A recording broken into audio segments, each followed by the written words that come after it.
Welcome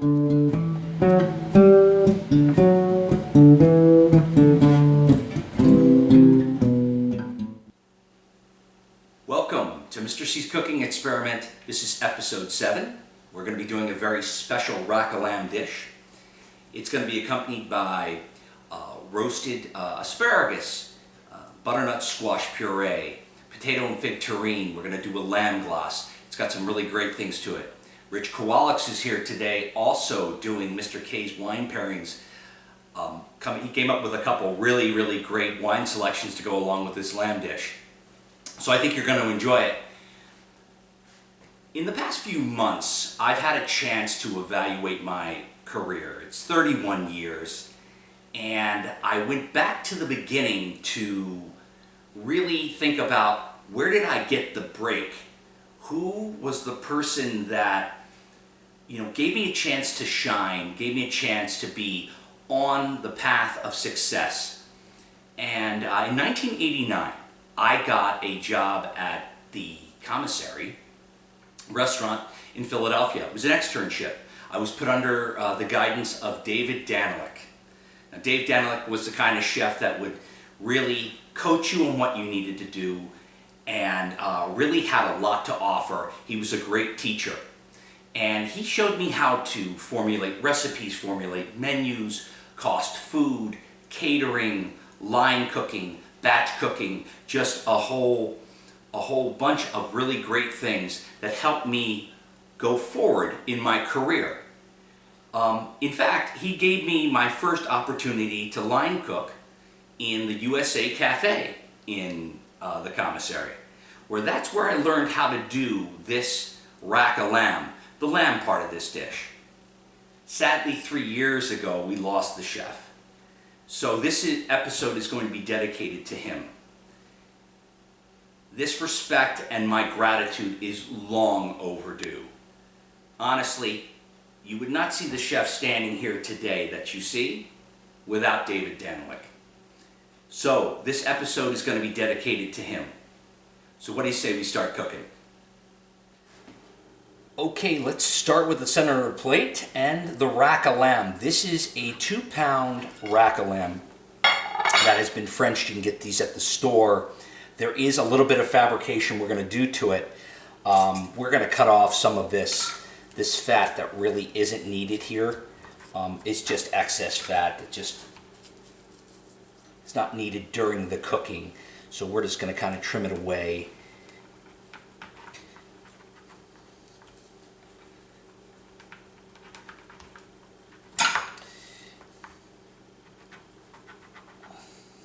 This will also help when you're doing your crust as well.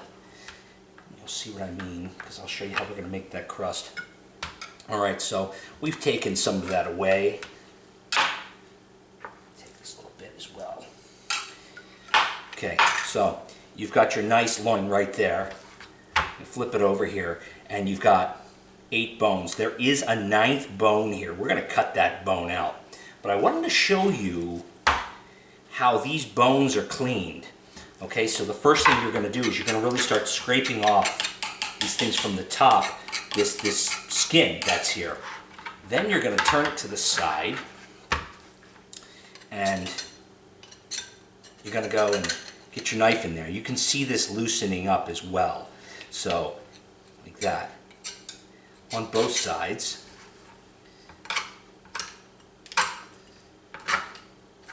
What will happen here, you can take a paper towel, even your hands really, to be honest with you, and you'll see there is that silver skin right there. There's that silver skin. We're going to cut that right off, and you're going to have a clean bone. Okay, so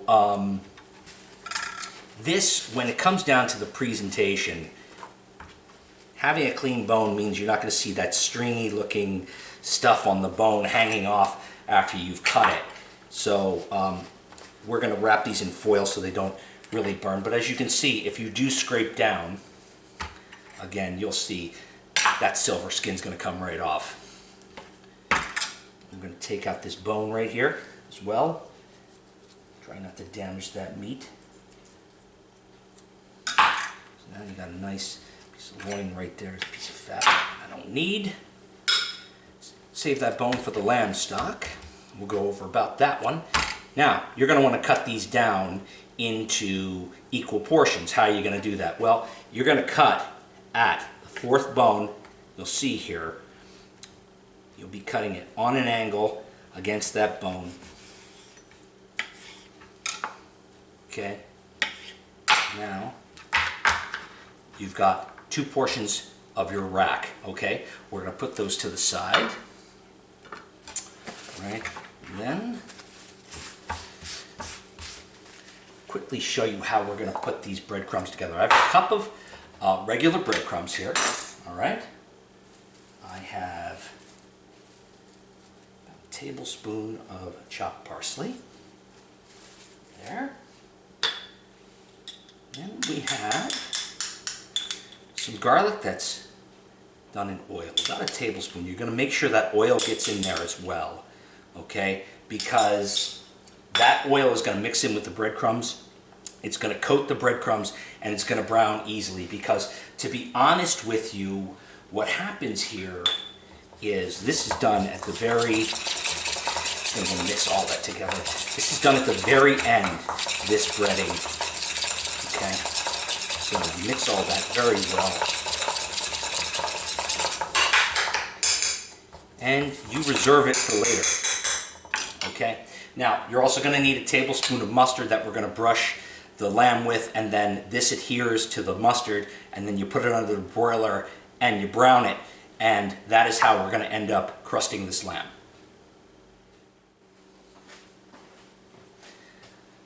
All right, the next list of ingredients is going to be for the potato and fig terrine. We have 2 cups of small diced potatoes, half golden Yukon and half white potato, so a cup of each. We have about a half a cup of dried black mission figs, cut into about the same size as the potato. We have a tablespoon of fresh rosemary.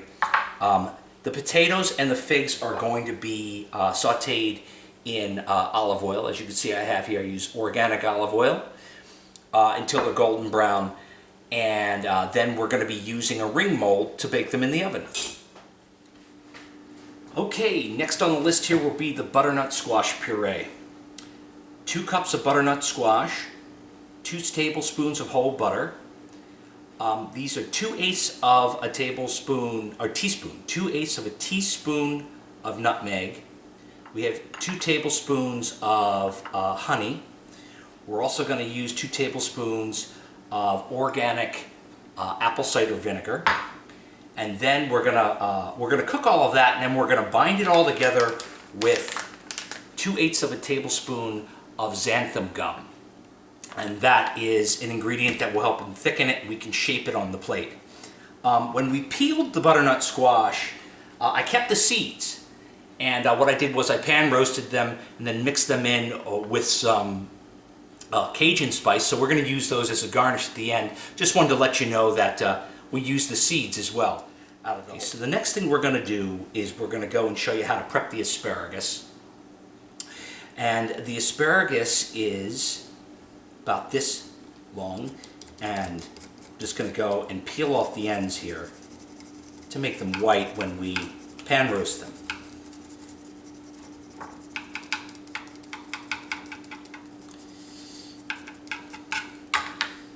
Okay, like so. Do one more for good measure.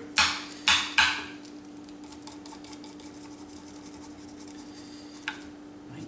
This will look beautiful on the plate along with the orange of the butternut squash and the beets that are purple and gold as well.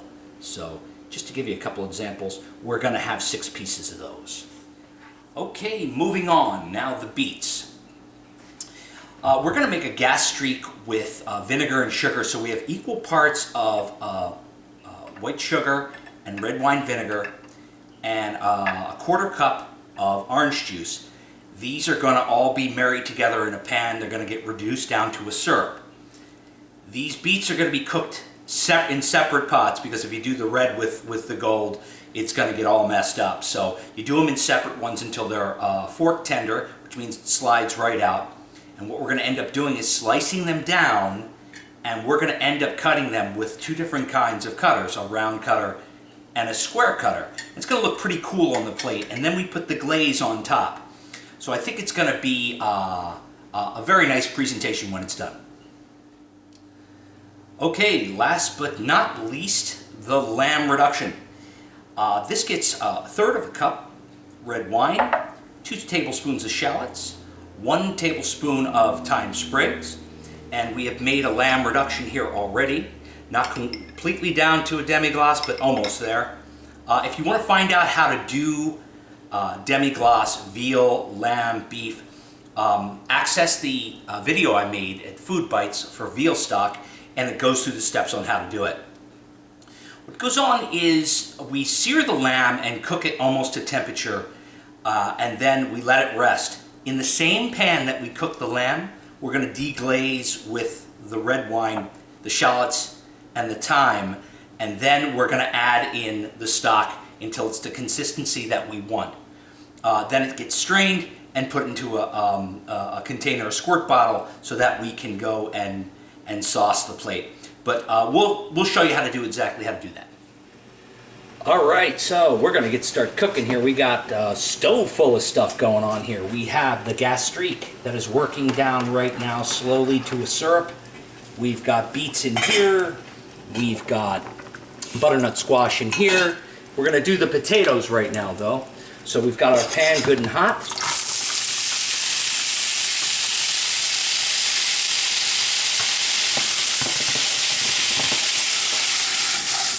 Make sure they're good and coated.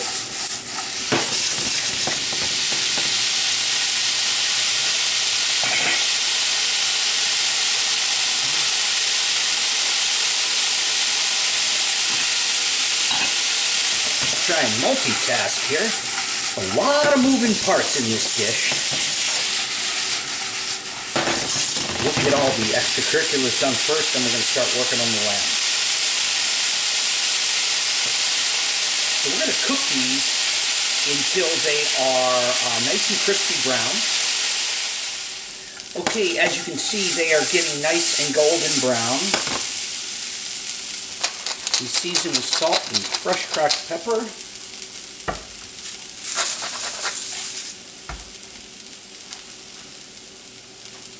Add in the figs and the rosemary. You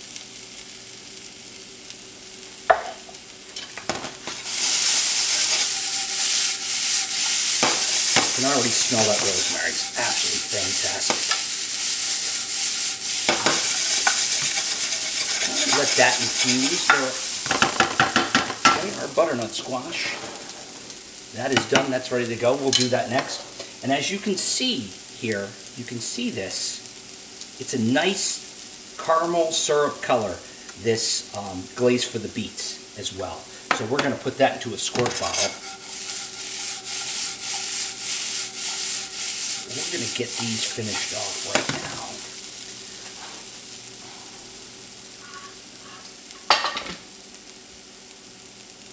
So as I said, they are done in a ring mold. We'll do a couple of them right here.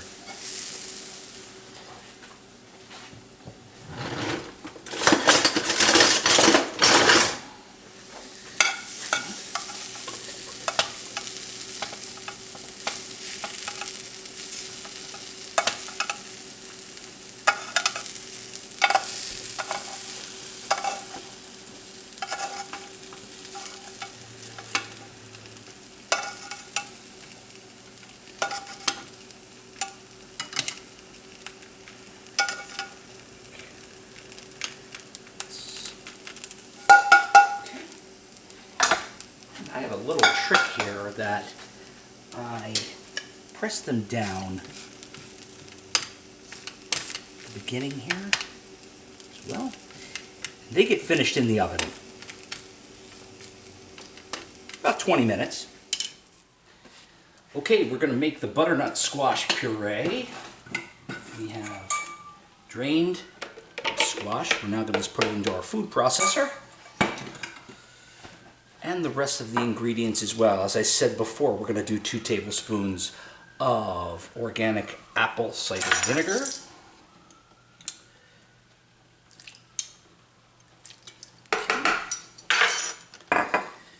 We're also going to we're just put all these ingredients all at one time, just whiz them all up.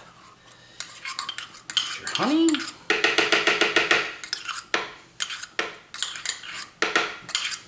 And by the way, that's wildflower honey, not clover honey. I like that flavor. And we've got the nutmeg and the butter. So now we have to whiz that up.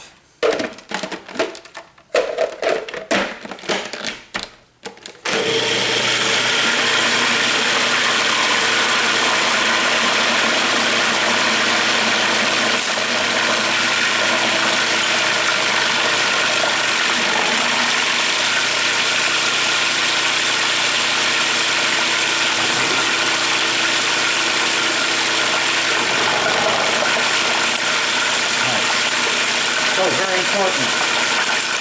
We have the xanthan gum that we add in now. Once again, I'll show it to you again.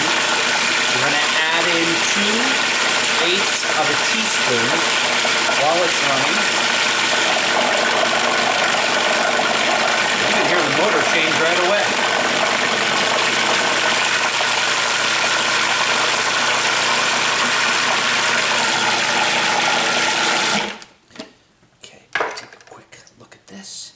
You can see it's a consistency. It's very nice. We can shape that on the plate.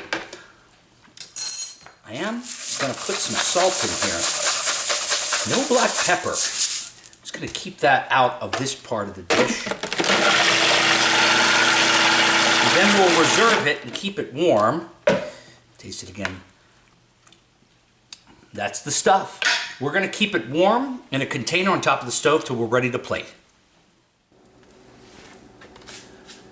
All right, so now we're going to start the rack of lamb and start rounding the corner here. We got a very hot pan. I've seasoned lamb, salt, and pepper. Just only salt and pepper. I'm going to do the skin side down first.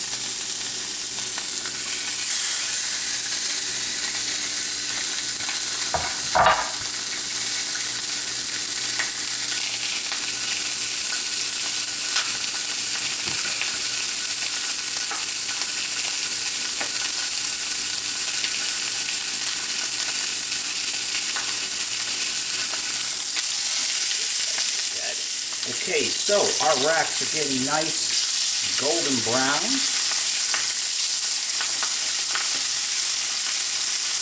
We are going to get rid of some of this excess fat.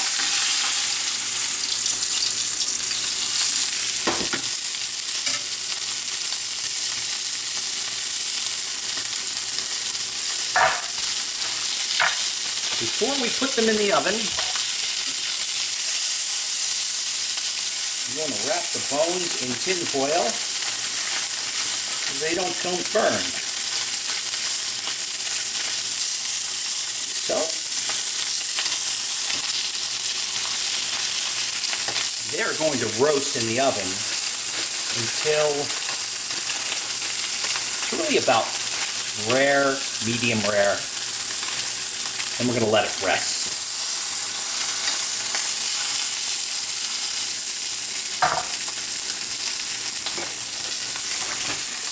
Okay, very quickly, our beets are finished, and I wanted to show you how I got them cut. So, we have a square cookie cutter here. I'm just going to leave them to the side right now. If you like beets, maybe in a beet salad or something like that, I would suggest keeping these ends and throwing them into your salad. They are quite good. Here as well. And as you can see, I've done them on a separate cutting board because, to be honest with you, beets will stain everything, your clothes, your hands, all of it. Yes? So, next would be the yellow beets. Comes right out. So we have 4 rounds.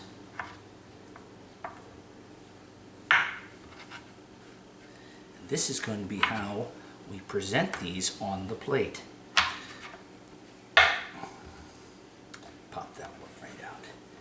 And again, reserve other ones, as you can see. Very nice, yes? Okay, our lamb racks are resting. Now we are going to use the same pan, as I said before. I'm going to discard some of this oil. And we're going to deglaze with wine. The shallots and the thyme, all in, all whole.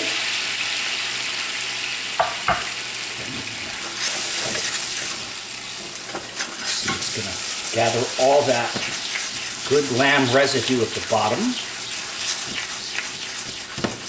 Okay. And almost let that evaporate as well. While it's doing that, let me just show you these lamb racks. Look actually fantastic. Once we're getting the sauce going, we're going to crust them and start finishing this dish. Now we're going to add in our lamb stock. And we're going to reduce it down to a sauce consistency, and we are going to strain it and reserve it for when we plate. Okay, so our lamb racks are ready to be crusted. As you can see, nice clean bones. It's going to be a great presentation when this is finished. So we're going to take some mustard. Okay, I'm just going to lightly brush these racks. Okay, like so. Right. What you do now is you then roll them in these breadcrumbs.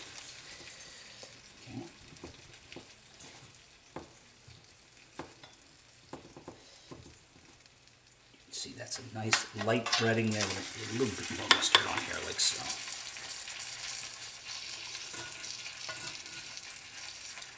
And yes, this is hot if you're wondering. Okay.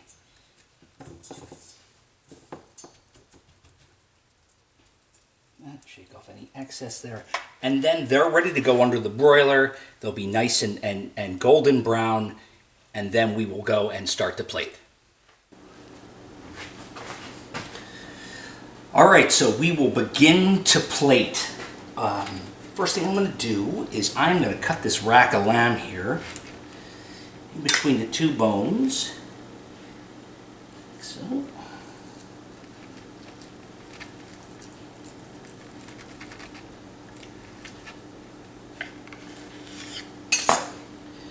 Right.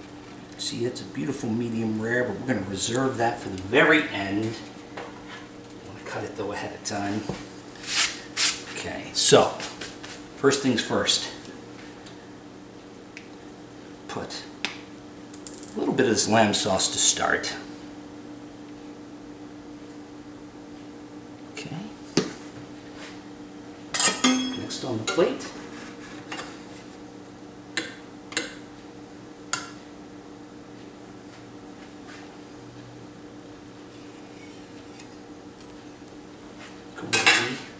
This is here so we can get that. That's potato and fig terrine. I'm gonna hold that for right now.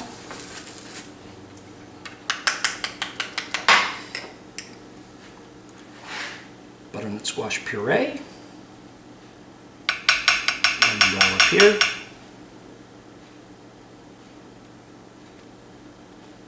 One dollop here.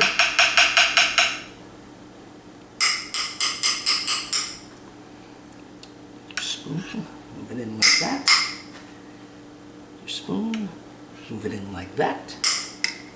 Anything excess like this we're going to get rid of right now.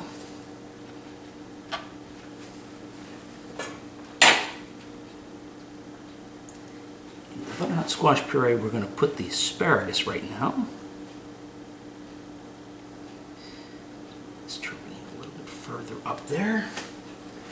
Like so. Now, let's start with the beets, shall we?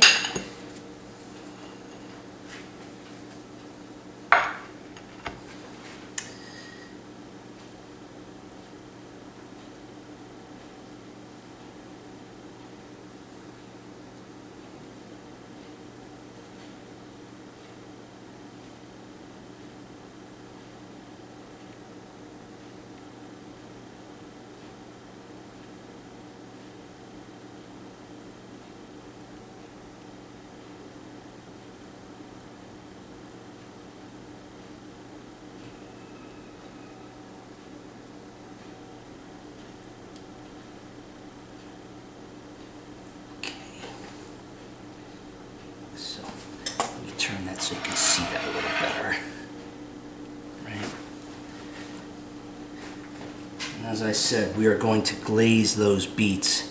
So here is the glaze we made. Right there.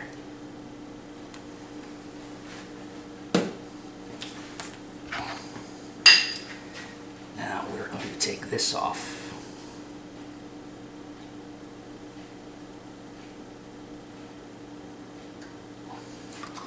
Potato and fig terrine.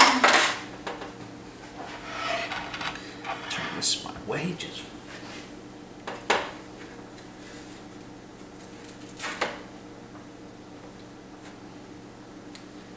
on comes the lamb.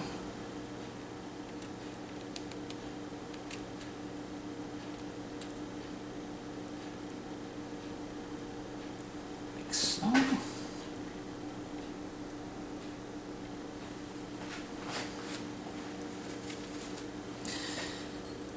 Garnish with a little bit of the seeds as well. Put a piece of rosemary, one here, one like here. Better look at that. Like that. Okay. Put a little bit of this micro parsley around as well.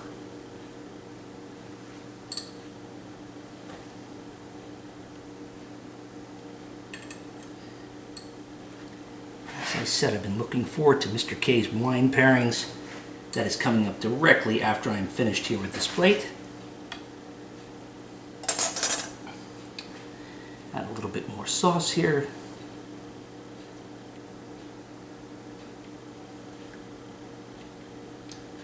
And there we have a rack of lamb, glazed beets, butternut squash, potato fig terrine. Enjoy. So, take it away, Mr. K. Hello, Chef, and thank you for having me back again. Rack of Lamb is one of my absolute favorites, and I've got two really nice wines to go with that great dish that you put together. We're going to start with a Cabernet Sauvignon that is from Mendocino, California. This is Bird Vineyard Estate Grown Cabernet Sauvignon. This is the 2010 vintage. That means it's 10 years old. And believe it or not, I picked this up at my local wine supplier for $14 a bottle.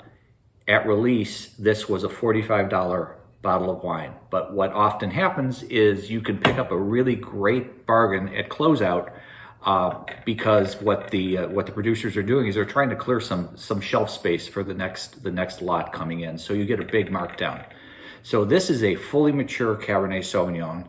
It's really very fruit forward in the nose. It's got all of that classic black currant and a little bit of cedar that Cabernet Sauvignon often has. It's a beautiful color. It still has some life left in it, even though it's 10 years old. And it's just delicious. It'll go so well with that rack of lamb. And when I was pairing wines for you today, I was thinking about that fig that you put in with your potato and fig puree. And that really inspired me in these wines. And this next one was really inspired by that. This is a Corvina. This is from the Veneto region in Italy. This is the wine that goes into Amarone, but this is not an Amarone. This is, if you know that Amarone is made through a process of actually taking some of the grapes and drying them and then passing the fermenting wine over that in a ripasso type process. This wine was not done like that, but it has all that intensity and all that concentration. This is a 2018 Corvina from Tinazzi. This is supplied by one of my local suppliers that is really great. It is Tuscany wines, and they really do they really bring in some really incredible wines. I love all of their products. This one is a 2018.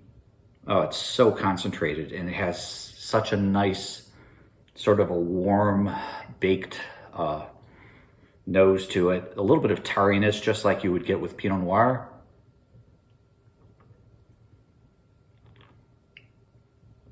So much concentration, so much flavor would really stand up to that rack of lamb, really stand up to your dish. It would be a perfect complement. Just so you know, I said that the bird was $14 a bottle now, formerly over $40. The Corvina is about $17 a bottle. So both of these are affordable bottles of wine. They're not going to break the bank, but they can be enjoyed with either a weeknight meal or a special occasion meal. I especially like this Corvina with your lamb. I think it's a really perfect fit. So thanks again for having me. I look forward to the next dish. Take care. Thank you, Mr. K, for those fantastic wine selections, going very, very well with this rack of lamb. This rack of lamb I learned how to do 31 years ago from my good friend and colleague David Danilick. So, wherever you are, chef, up there, I'm pretty sure they're eating really, really well. So until we meet again, thanks a lot, my friend. And to everybody else, if you eat well, you're going to be well. Thanks for watching.